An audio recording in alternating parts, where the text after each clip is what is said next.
Por supuesto, está Carlos Heller aquí para contestar las preguntas de todos y por supuesto las de ustedes si quieren enviar a través del correo electrónico. Pero déjeme arrancar con lo que le habíamos prometido, con esta columna de un tema sumamente delicado a cargo de Pepe Eliashev. Alfredo, la crónica primero como elemento predominante. En las últimas horas, y el país nos está viendo, quizá la noticia no llegó a todos los rincones, hubo un episodio que uno se tienta en llamarlo pequeño, porque afortunadamente no ocurrió ninguna desgracia. Hubo algunas cabezas golpeadas, alguna gotita de sangre. En un país como la Argentina, que ha tenido tanta historia de derramamiento de sangre, en verdad esto casi como que no altera. No mueve el amperímetro, la aguja del amperímetro. Sin embargo, hay episodios que tienen una gravedad intrínseca, haya o no haya, en este caso no lo hubo, víctimas fatales. Se trataba de una fiesta pública, absolutamente no política y simplemente cultural. En el local de la Embajada de Israel, en el edificio de la Avenida de Mayo, un día domingo, con el auspicio del gobierno de la ciudad de Buenos Aires, se celebraba el aniversario número 61 de la creación del Estado de Israel. Bueno, aparecieron unos 15, 20 forajidos con una característica muy notoria, muy sobresaliente, encapuchados, vociferando contra el sionismo, porque ellos, ya lo vamos a ver enseguida, se denominan antisionistas, no antisemitas, y lo que sucedió fue lo que ya se sabe, una corrida, un gran temor. Ahora, muy bien, ¿por qué temor? ¿Y por qué corrida? Hay algo que es importante decirlo y que debería sobre todo ser analizado muy seriamente, sin frases baratas ni descalificaciones mediáticas por las autoridades. Este no es cualquier país, ni esta es cualquier ciudad. En marzo de 1992, un feroz atentado terrorista destruyó, por primera y única vez en la Argentina, la totalidad de una misión diplomática extranjera. Murieron 29 personas. El caso está impune. 2 años más tarde, en julio de 1994, otro atentado terrorista sin precedentes destruyó absolutamente el edificio central de la comunidad judía argentina, la AMIA de la calle Pasteur, 85 muertos.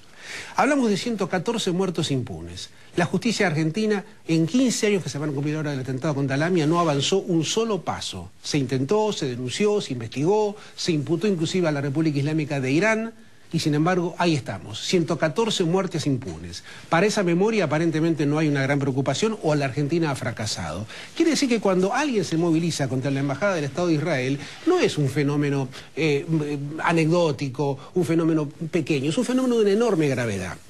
Yo quería, en este caso y en este punto, recordarle a los televidentes una serie de cuestiones que me parecen que son importantes para poder realmente poner en contexto qué es lo que le pasa a estos grupos, llamados en este caso ahora, se han bautizado Fuerzas Armadas Revolucionarias o Fuerza Argentina, no sé cómo se llaman, ni tampoco importa, porque son siglas que van y vienen en el tiempo. Siempre con la palabra R de revolución. Bueno, estamos en presencia de un grupo de gente que considera que todos los males del mundo empiezan y terminan con el Estado de Israel. Es curioso porque inclusive cuando uno hace una rápida mirada, advierte que, por ejemplo, cada vez que hay destrucción de mezquitas mutuas entre chiitas y sunitas en diferentes países del mundo, no hay ninguna protesta. Hay centenares, literalmente centenares de muertos en atentados suicidas contra terminales de ómnibus, contra mercados populares, contra escuelas, por problemas de odio. Hay fenómenos en el mundo, en el África y en el Asia, de una gravedad terrible. Acaba de darse hace pocas horas la buena noticia de la paz en Sri Lanka, después de 70.000 muertos por luchas fratricidas. Ninguna manifestación en Buenos Aires. No hay esclavitud en los países islámicos del África, como sí la hay, de eso no se habla, de eso no se denuncia. La compraventa de niñas, adolescentes en los países sometidos a la Sharia, a la ley coránica, de eso no se habla. Solamente nos preocupa el tema del sionismo. El único país que hace cosas malas en la tierra es el Estado de Israel.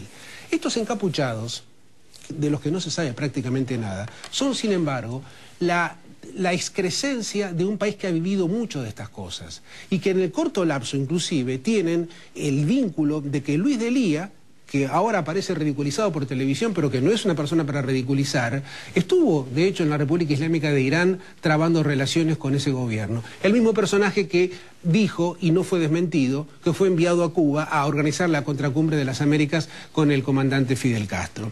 En consecuencia, esta mirada absolutamente parcial, absolutamente dogmática, A la Argentina le debería preocupar mucho más de lo que aparentemente le preocupa. Porque regreso al punto de partida de lo que le decía Alfredo en el comienzo de esta noche. ¿Qué hubiera pasado si hubiera pasado algo grave? En un país en donde ya hubo atentados, en donde ya hubo muertes y en donde hay impunidad. En donde estas cosas deberían ser extremadamente cuidadas. ¿O no nos acordamos del año 89 y del ataque del MTP al cuartel de La Tablada? ¿Es que acaso alguien en el gobierno no se da cuenta de la gravedad del episodio? Lo que implica esta duplicidad de andar, por ejemplo, dándole planes de bienestar o subsidios del Estado a estos grupos, como se ha revelado y no ha sido desmentido. Es una situación muy dramática cuando vemos que hay un cóctel realmente terrible entre gente que aparentemente viene de la izquierda y termina con un decálogo de derecha. A mí ya no me preocupa, no creo que haya grandes diferencias. Hay una religión de la violencia que es una religión fascista.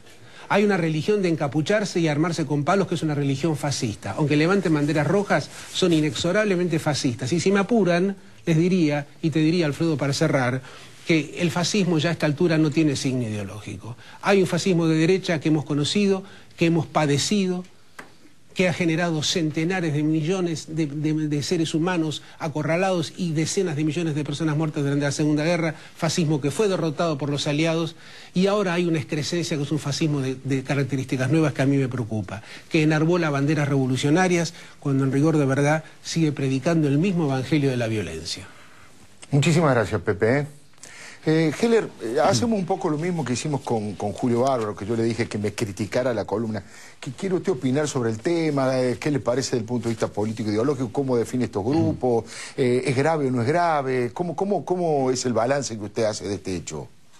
Yo soy una persona pacifista por definición y cualquier expresión de esa naturaleza que encierre violencia me va a encontrar siempre en la vereda de enfrente en la censura, así que creo que no representan otra cosa que sectores minúsculos de la sociedad que tienen cargas, por las razones que sea, que los llevan a utilizar permanentemente este tipo de acciones.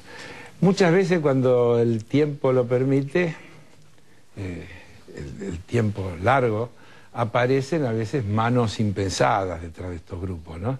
No sería ni la primera ni la última vez que los autores ideológicos o los mandantes no tengan nada que ver con los aparentes objetivos o con las declaraciones que se hacen.